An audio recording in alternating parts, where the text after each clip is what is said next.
اللہ اکبر اللہ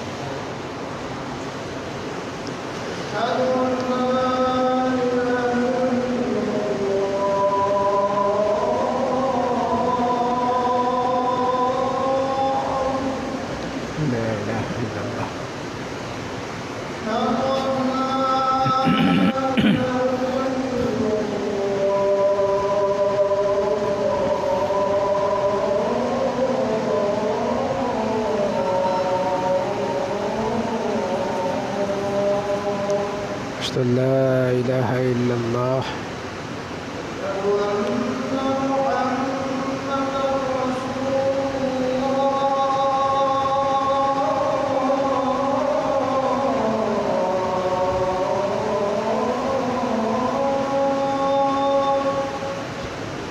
اشهد ان محمدا رسول اللہ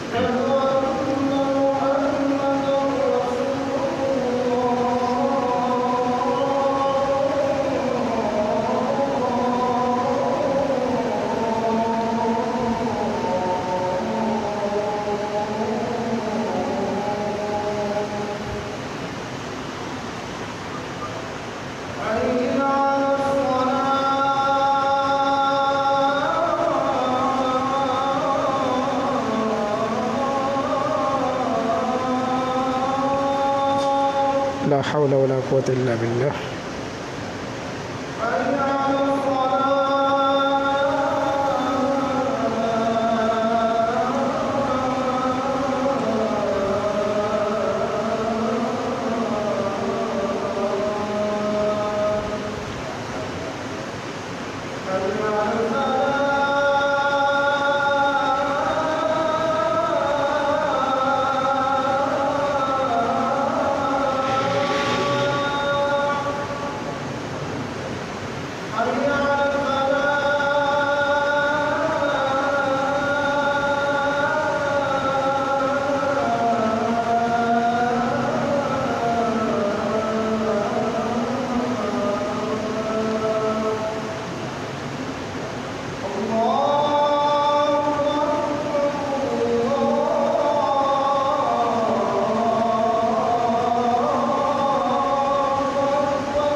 ان الحمد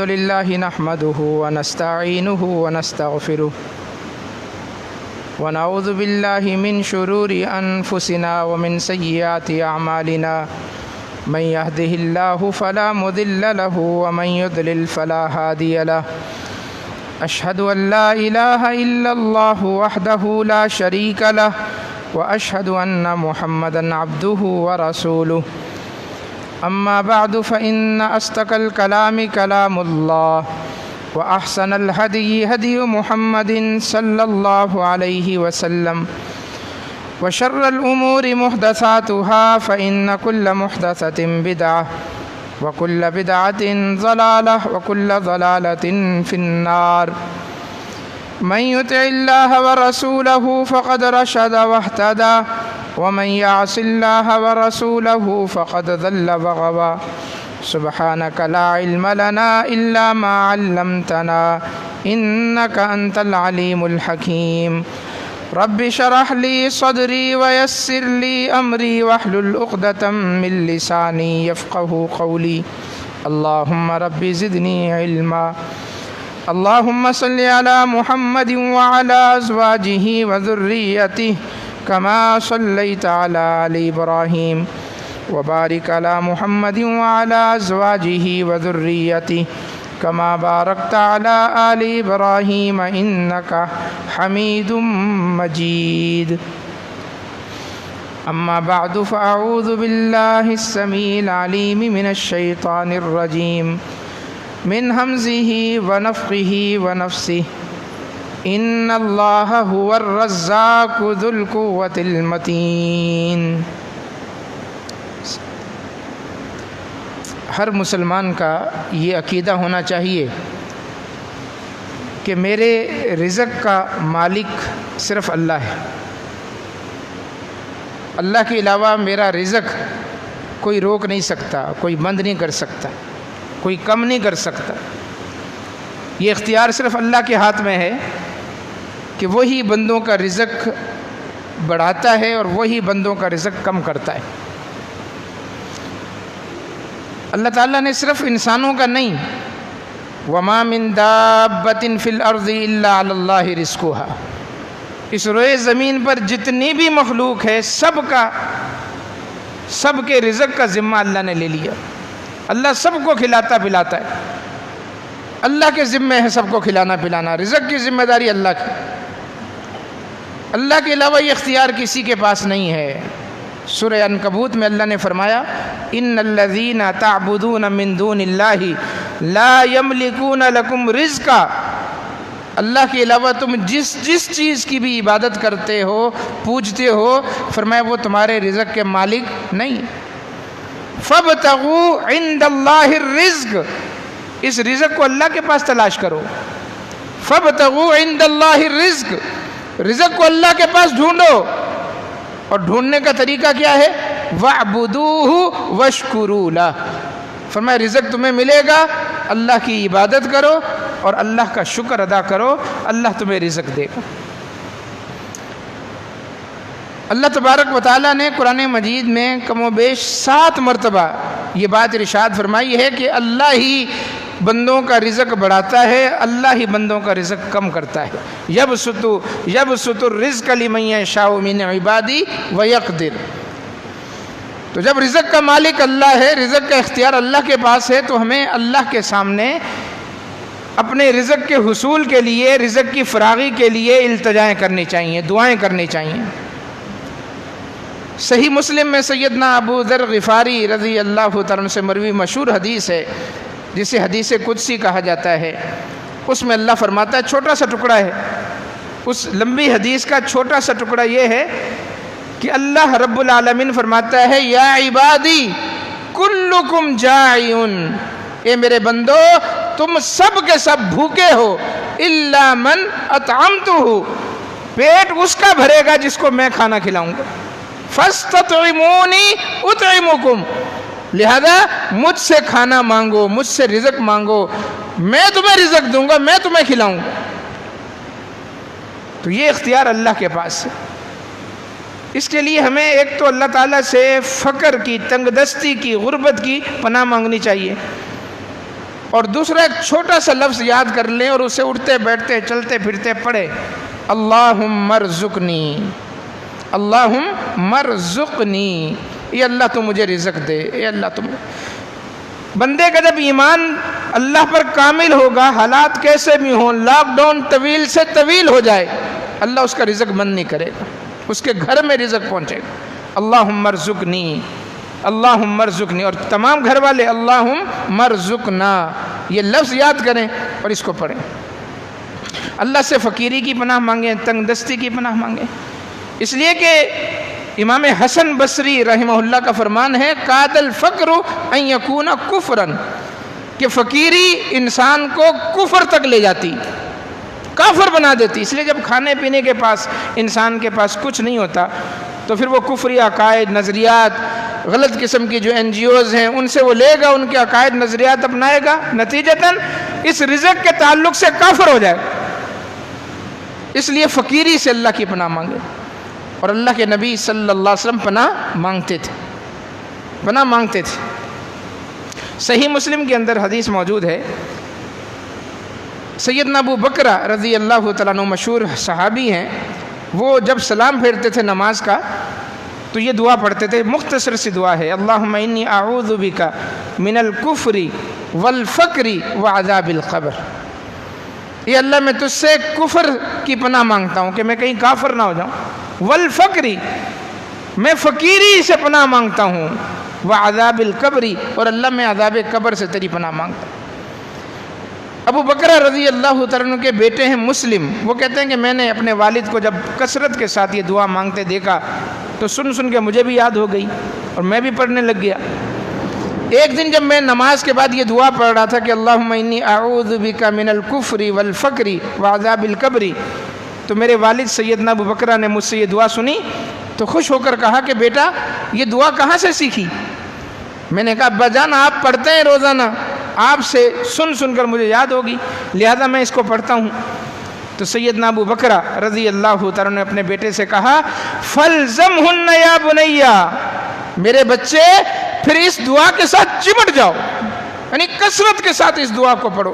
فَإِنَّ نَبِيَّ اللَّهِ، اس لیے کہ اللہ کے نبی يَدْعُو بِهِنَّ فِي دُبُرِ الصَّلَاةِ، اللہ کے نبی ہر نماز کے بعد اس دعا کو پڑھتے تھے، اللہم انی اعوذ بک من الکفر والفقر وعذاب القبر۔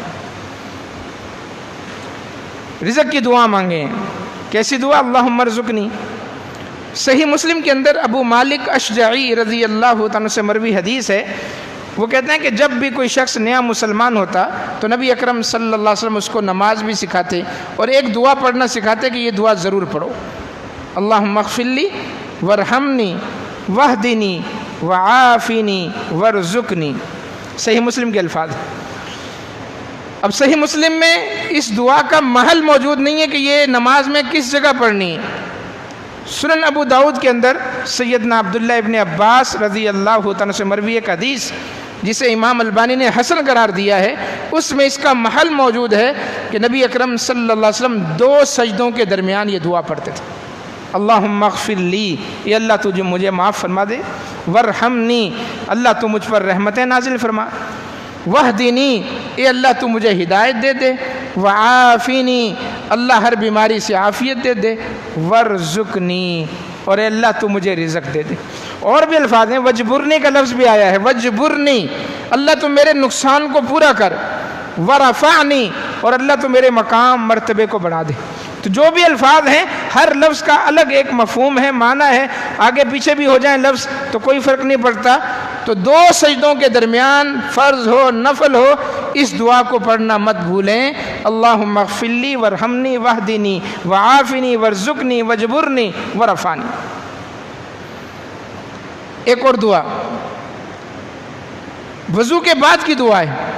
سیدنا ابو موسیٰ اشعری رضی اللہ تعالیٰ عنہ فرماتے ہیں کہ نبی اکرم صلی اللہ علیہ وسلم کو میں نے خود وضو کے بعد یہ دعا پڑھتے ہوئے سنا۔ کون سی دعا؟ وہ جدید کتابوں میں موجود نہیں ہے، اس لیے کہ جدید جو محققین ہیں انہوں نے اس دعا کو نکال دیا ہے، یہ ضعیف ہے۔ امام البانی رحمہ اللہ افسوس کرتے ہوئے کہتے ہیں کہ ہم نے اپنے گھروں سے برکت کو خود نکال دیا، ہمارے گھر برکتوں سے محروم ہو گئے۔ کس وجہ سے؟ کہ ہم نے عدم علم کی بنیاد پر اللہ کے نبی کی یہ دعا وضو کے بعد پڑھنا چھوڑ دی، جس کی وجہ سے ہمارے گھر برکتوں سے محروم ہو۔ کون سی دعا ہے؟ وضو کے بعد پڑھیں، اللہم اغفر لی ذنبی ووسع لی فی داری وبارک لی فی رزقی۔ 3 لفظ ہیں، اللہم اغفر لی ذنبی، اے اللہ تو میرے گناہ معاف فرما دے، ووسع لی فی داری، اور اللہ میرے گھر کو وسعت دے دے، گھر کے اندر وسعت دے دے، گھر والوں میں وسعت دے دے، یعنی برکت نازل فرما، وبارک لی فی رزقی، اور اللہ تو مجھے جو رزق دے رہا ہے اس رزق کے اندر بھی برکت نازل فرما۔ آپ نے دیکھا کہ بعض گھر تو ہوتے چھوٹے ہیں اور بعض گھر بہت بڑے ہوتے ہیں۔ گھر چھوٹا یا بڑا نہیں ہوتا، گھر میں رہنے والے لوگوں کے دل چھوٹے یا بڑے ہوتے ہیں۔ بعض گھر بڑے ہوتے ہیں 200 گز پہ 400 گز پہ، لیکن گھروں کے اندر وحشت ہو رہی ہوتی ہے، کوئی ایک دوسرے کا منہ نہیں دیکھ رہا ہوتا، دلوں کے اندر کدورتیں ہوتی ہیں۔ اور جو لوگ اس دعا کا اہتمام کرتے ہیں وہ 84 گز کے 64 گز کے مکان میں بھی رہ رہے ہوں تو دل بہت بڑے بڑے ہوتے ہیں۔ تو یہ دعا آپ کو پیارے رسول کی پیاری دعائیں، جو معروف کتاب ہے علامہ عطا اللہ حنیف بھیوجانی رحمہ اللہ کی، اس میں یہ دعا ملے گی، باقی جو جدید کتابیں آئیں اس میں سے نکال دی گئی ہیں۔ تو امام البانی رحمہ اللہ نے اس کے پڑھنے کی تلقین کی کہ وضو کے بعد یہ دعا پڑھیں، اللہم اغفر لی ذنبی ووسع لی فی داری وبارک لی فی رزقی۔ یہ وہ دعائیں ہیں جس سے رزق آپ کے پاس آئے گا، اور رزق برکت کے ساتھ آئے گا۔ اصل چیز تو برکت ہے نا، رزق آپ کے پاس ڈھیروں ہو لیکن اس میں برکت نہ ہو، کیا فائدہ؟ تو یہ دعا پڑھنا اپنا معمول بنائیں۔ ایک اور دعا سنیں، امام البانی رحمہ اللہ نے اس کو سلسلہ صحیحہ میں نقل فرمایا۔ امام البانی رحمہ اللہ نے اس کو سلسلہ صحیحہ میں 3336 نمبر حدیث سلسلہ صحیحہ کی، سیدنا انس کہتے ہیں رضی اللہ تعالیٰ عنہ، معروف حدیث ہے کہ ایک اعرابی، ایک دیہاتی نبی اکرم صلی اللہ علیہ وسلم کی خدمت میں آیا اور اس نے کہا کہ یا رسول اللہ علمنی خیرن، اللہ کے رسول مجھے کوئی خیر کی، بھلائی کی بات سکھائیں۔ آپ نے کہا اے اعرابی تم کہو سبحان اللہ، الحمدللہ، لا الہ الا اللہ، اللہ اکبر۔ کتنے پیارے کلمات ہیں، سب کو یاد ہیں، کوئی نئی بات نہیں میں بتا رہا، لیکن اس میں ایک نئی بات آئے گی سننے کے لیے۔ کلمات وہی ہیں جو اکثر یاد ہیں ہمیں، سبحان اللہ، الحمدللہ، لا الہ الا اللہ، اللہ اکبر۔ اس نے پہلی مرتبہ یہ کلمات سنے تھے، بڑا خوش ہوا اور واپس جانے کے لیے مڑا اور اپنی انگلیوں پر گن رہا ہے، سبحان اللہ، الحمدللہ، لا الہ الا اللہ، اللہ اکبر، انگلیوں پر گن رہا ہے کہ یہ 4 کلمات ہیں۔ تھوڑا سا آگے گیا، رک گیا، غور و فکر کرنے لگ گیا۔ اللہ کے نبی دیکھ رہے ہیں۔ آپ نے کہا لگتا ہے اسے کوئی پریشانی لاحق ہو گئی ہے، اور واقعتاً اسے پریشانی لاحق ہو گئی۔ واپس مڑا، نبی اکرم صلی اللہ علیہ وسلم کی خدمت میں آیا، کہنے لگا یا رسول اللہ ھذا للہ فما لی، اللہ کے نبی یہ کلمات جو آپ نے سکھائے ہیں یہ تو اللہ کے لیے ہو گئے، سبحان اللہ، الحمدللہ، لا الہ الا اللہ، اللہ اکبر، سب میں اللہ کی تعریف، اس میں میرے لیے کیا ہے؟ اس میں میرے لیے کیا ہے؟ آپ نے کہا اے اعرابی جب تم یہ 4 کلمات کہہ لو تو اس میں 3 کا مزید اضافہ کر دو، اس کے بعد تم کہو اللہم اغفر لی۔ بڑے آسان کلمات ہیں، کوئی مشکل نہیں ہے۔ اللہم اغفر لی، اللہم ارحمنی، اللہم ارزقنی، اے اللہ تو مجھے معاف فرما، اے اللہ تو مجھ پر رحمت نازل فرما، اے اللہ تو مجھے رزق دے۔ فرمایا اس کے بعد یہ پڑھ لو۔ فرمایا پھر اس کا نتیجہ یہ نکلے گا کہ جب تم کہو گے سبحان اللہ، اللہ عرش سے جواب دے گا، یہ تال میل ہو جائے گا۔ تم فرش پر کہو گے سبحان اللہ، اللہ عرش سے کہے گا صدق عبدی، میرے بندے نے سچ کہا۔ تم کہو گے الحمدللہ، اللہ کہے گا میرے بندے نے سچ کہا۔ تم کہو گے لا الہ الا اللہ، اللہ عرش سے جواب دے گا میرے بندے نے سچ کہا۔ تم کہو گے اللہ اکبر، تب بھی اللہ کہے گا میرے بندے نے سچ کہا۔ اور اس کے بعد فرمایا جب تم کہو گے اللہم اغفر لی، اے اللہ تو مجھے معاف فرما دے، اللہ کہے گا قد فعلت، بندے میں نے تجھے معاف کر دیا۔ پھر تم کہو گے اللہم ارحمنی، اے اللہ تو مجھ پر رحمت نازل فرما، اللہ کہے گا قد فعلت، بندے تجھ پر رحمت نازل کر دی۔ پھر تم کہو گے اللہم ارزقنی، اے اللہ تو مجھے رزق دے، اس کے جواب میں بھی اللہ کہے گا قد فعلت، بندے تجھے رزق دے دیا۔ کتنا پیارا وظیفہ ہے۔ اور اس حدیث میں مزے کی بات دیکھیں کہ امام البانی رحمہ اللہ فرماتے ہیں سلسلہ صحیحہ کے اندر کہ حدیث سن کے مجھے بہت زیادہ خوشی ہوئی، لیکن ایک راوی تھا اس حدیث کے اندر، حسن بن ثواب اس کا نام تھا، اس کے بارے میں مجھے پتہ نہیں چل رہا تھا کہ یہ راوی صحیح ہے یا اس پر کسی نے جرح کی ہے، لیکن اتنی زبردست حدیث سننے کے بعد میرے دل میں قلق پیدا ہوا اور دل یہ چاہ رہا تھا کہ یہ حدیث صحیح ہو، یہ حدیث صحیح ہو، اس راوی کے متعلق کسی نے کوئی جرح نہ کی ہو، اس راوی کے حالات نہیں مل رہے تھے۔ میں تلاش کرتا رہا حتیٰ کہ ایک دن تاریخ بغداد کے اندر اس راوی کے حالات ملے، محدثین نے اس کو صحیح کہا۔ امام البانی کہتے ہیں مجھے اتنی خوشی ہوئی فسجدت للہ شاکرا، میں اللہ کے سامنے سجدہ شکر میں گر گیا کہ اللہ تیرا شکر ہے کہ یہ حدیث صحیح نکلی۔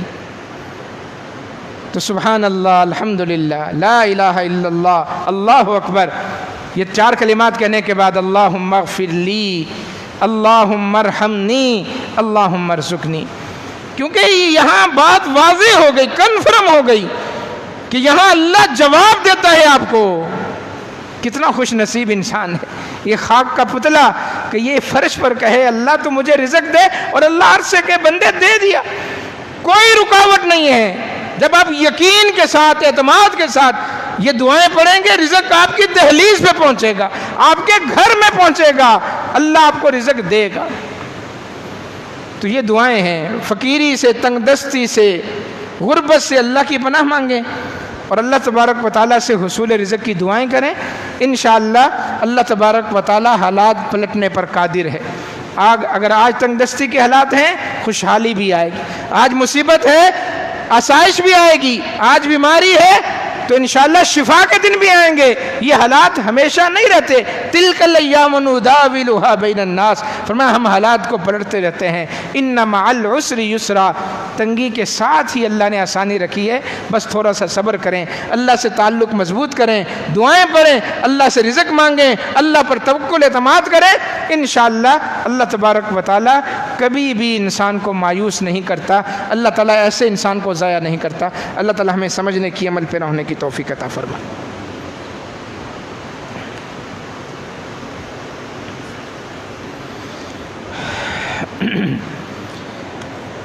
رمضان المبارک کی آمد ہے، اگر چاند نظر آ گیا شعبان کا 29 کا تو پھر انشاءاللہ اگلا جمعہ رمضان المبارک کا پہلا جمعہ ہوگا انشاءاللہ، اور اگر چاند نظر نہ آیا تو پھر ہفتے کو پہلا روزہ ہوگا انشاءاللہ۔ اس سلسلے میں ایک سوال جو عام طور پر گردش کر رہا ہے اور اکثر لوگ پوچھتے ہیں کہ تراویح کا پھر کیا کیا جائے گا؟ جو لاک ڈاؤن کی صورتحال ہے اور اس میں سننے میں یہ آ رہا ہے کہ مزید توسیع بھی ہو سکتی ہے، تو گورنمنٹ کی طرف سے اگر پابندی ہے تو جس طرح فرض نماز گھروں میں پڑھ رہے ہیں تو تراویح تو نفل نماز ہے، سنت ہے، یہ تو بالاولیٰ آپ گھر میں ادا کریں۔ گھروں کی زینت نماز ہے تو نماز گھروں کے اندر پڑھیں، نماز تراویح کا گھروں کے اندر اہتمام کریں، اور اس کی پھر صورت یہ ہوگی کہ پہلی بات تو یہ ہے کہ نماز تراویح میں پورا قرآن مجید مکمل ختم کرنا، پڑھنا جس کو کہتے ہیں ہم، یہ کوئی ضروری نہیں ہے، شرعاً واجب نہیں ہے کہ آپ پورا قرآن تراویح میں سنیں یا پڑھیں۔ اگر گھر میں حافظ موجود ہے، محلے میں حافظ موجود ہے تو کوشش کریں کہ اس حافظ کو ہائر کر لیا جائے اور وہ آپ کو نماز تراویح پڑھا دے، اور وہ اگر پورا قرآن اپنا تلاوت کرتا ہے بہت اچھی بات ہے۔ لیکن اگر حافظ نہیں ہے تو جس کو جتنا قرآن یاد ہے وہ نماز میں پڑھے، کیونکہ سورہ مزمل میں اللہ کا ایک عمومی فرمان ہے فَقْرَؤُوا مَا تَيَسَّرَ مِنَ الْقُرْآنِ، کہ جتنا آسانی سے قرآن تمہیں یاد ہے وہ پڑھ لو۔ تو اگر کسی کو 2-4 صورتیں 8 صورتیں یاد ہیں، بار بار ان کو دہرا کے فرض نماز میں یا تراویح میں پڑھتا ہے تو بھی جائز ہے۔ حتیٰ کہ محدثین نے لکھا ہے کہ اگر کسی کو صرف سورہ اخلاص یاد ہے، قل هو اللہ احد، اور وہ نماز تراویح میں بار بار وہی پڑھتا ہے، ایک رکعت میں 10 مرتبہ پڑھتا ہے، 20 مرتبہ پڑھتا ہے، پھر دوسری رکعت میں وہی سورہ اخلاص 10 مرتبہ 20 مرتبہ پڑھتا ہے، یہ بھی جائز ہے، کوئی شرم کا بات نہیں۔ تو ایک بات تو یہ نوٹ کر لیں کہ شرعاً قرآن مجید کا دور مکمل کرنا یا پورا قرآن پڑھنا یہ تراویح میں کوئی واجب یا ضروری نہیں ہے۔ ہاں اگر کوئی کرنا چاہتا ہے کر لے، اور جس کو جتنا قرآن یاد ہے پڑھے۔ اگر کوئی یہ چاہتا ہے کہ رمضان کا یہ بابرکت مہینہ ہے اور ہم ہر سال قرآن سنتے تھے مساجد میں، تو اگر ہم گھر میں پورا قرآن سنیں یا سنائیں اور ان کو قرآن یاد نہیں ہے تو نماز تراویح میں قرآن دیکھ کر بھی پڑھا جا سکتا ہے، یعنی امام قرآن مجید کو، مصحف کو، یا جو اب جدید سہولت موبائل کی، موبائل ہاتھ میں پکڑ کے یا قرآن مجید ہاتھ میں پکڑ کے نماز پڑھاتا ہے تو یہ بھی جائز ہے۔ اس لیے کہ صحیح بخاری کے اندر یہ حدیث موجود ہے، ام المومنین سیدہ عائشہ صدیقہ رضی اللہ تعالیٰ عنہ فرماتی ہیں کہ ہمارا غلام تھا ذکوان، رمضان کے مہینے میں وہ ہم عورتوں کی جماعت کرواتا تھا اور اس کو قرآن یاد نہیں تھا، اور وہ قرآن مجید دیکھ کے، مصحف سے دیکھ کے پڑھتا تھا، اور یہ جائز ہے۔ امام مالک، امام شافعی، امام احمد بن حنبل، 3 بڑے بڑے اماموں کے نزدیک یہ جائز عمل ہے، اور اس میں شرعاً کوئی قباحت نہیں ہے کہ اگر کوئی قرآن مجید اٹھا کر دیکھ کر نماز تراویح کی امامت کراتا ہے اور قرآن مجید کا مکمل دور کرتا ہے تو یہ افضل ہے، جائز ہے، اس میں شرعاً کوئی قباحت نہیں۔ بعض لوگ اس سے منع کرتے ہیں اور کہتے ہیں کہ یہ عمل کثیر ہے، یعنی قرآن نماز میں اٹھانا، پھر رکوع میں جاتے ہوئے رکھنا، پھر سجدے سے اٹھتے ہوئے دوبارہ اٹھانا، پھر ورق پلٹنا، یہ عمل کثیر ہے اور کہتے ہیں اس سے نماز باطل ہو جاتی ہے۔ تو یہ بات بالکل بیجا ہے، غلط، یہ عمل کثیر نہیں ہے۔ ضرورت کے وقت نماز میں ایسا عمل کیا جا سکتا ہے، اور اس کی سب سے بڑی دلیل صحیح بخاری صحیح مسلم میں موجود ہے۔ اللہ کے نبی صلی اللہ علیہ وسلم نے اپنی نواسی امامہ کو اٹھا کر نماز پڑھائی، فرض نماز، یہ تو نفل کی بات ہو رہی نا، فرض نماز اپنے کندھے پر اپنی نواسی امامہ بنت ابی العاص، جو آپ کی سب سے بڑی صاحبزادی زینب کی بیٹی تھی، اس کو اٹھا کے نماز پڑھی، اور اس میں کیفیت موجود ہے کہ جب اللہ کے نبی رکوع میں جانے لگتے تو اپنی نواسی کو پکڑتے اور زمین پر بٹھا دیتے۔ کتنا عمل ہو رہا ہے۔ پھر جب آپ 2 سجدے کر کے اٹھتے، اس بچی کو دوبارہ اٹھاتے اپنی نواسی کو اور کندھے پر بٹھا لیتے، فرض نماز میں۔ تو ضرورت کے وقت عمل کثیر کی اجازت ہے، ایسا عمل کثیر جس سے نماز باطل نہیں ہوتی، اور قرآن مجید اٹھانا رکھنا یا موبائل کھولنا یا بند کرنا بار بار، یہ عمل کثیر ایسا ہے کہ اس سے انشاءاللہ نماز باطل نہیں ہوگی۔ تو گھروں میں نماز تراویح کا اہتمام کریں، مساجد میں اللہ کرے کہ یہ معاملہ حل ہو جائے اور مساجد میں باقاعدہ اجازت مل جائے گورنمنٹ کی طرف سے، تو اگر مساجد میں اجازت مل جاتی ہے تو پھر تو سارے مسجدوں کا رخ کریں، مسجدوں کو آباد کریں۔ لیکن اگر مساجد میں اجازت نہیں ملتی تو سارے ساتھی اپنے گھروں کے اندر نماز تراویح کا اہتمام کریں۔ لیکن اگر کہیں کسی وجہ سے نماز تراویح کا اہتمام نہیں ہو سکتا، کوئی پڑھانے والا نہیں، کوئی پڑھنے والا نہیں ہے، تو پھر رنج کی بھی کوئی ضرورت نہیں ہے کہ آپ اپنے دل پر کوئی بوجھ محسوس کریں کہ ہم نے نماز تراویح کا اہتمام نہیں کیا۔ بس وبا کی وجہ سے، کسی مصیبت کی وجہ سے یہ معاملات ہو گئے ہیں۔ اللہ تعالیٰ سے دعا ہے کہ اللہ تعالیٰ تمام اہل اسلام پر آسانیاں فرما دے، ہماری مسجدوں کو آباد کر دے، ہمارے محلوں کو آباد کر دے، ہماری مارکیٹوں کو آباد کر دے، ہمارے شہروں کی رونقوں کو اللہ دوبارہ کر دے اور دوبارہ سے بحال کر دے۔ ایک اعلان ہے، سماعت فرمائیں۔ جماعتی ساتھی عبداللطیف صاحب پاک کالونی کے آج صبح ان کا انتقال ہو گیا ہے، اللہ تبارک و تعالیٰ ان کی مغفرت فرمائے۔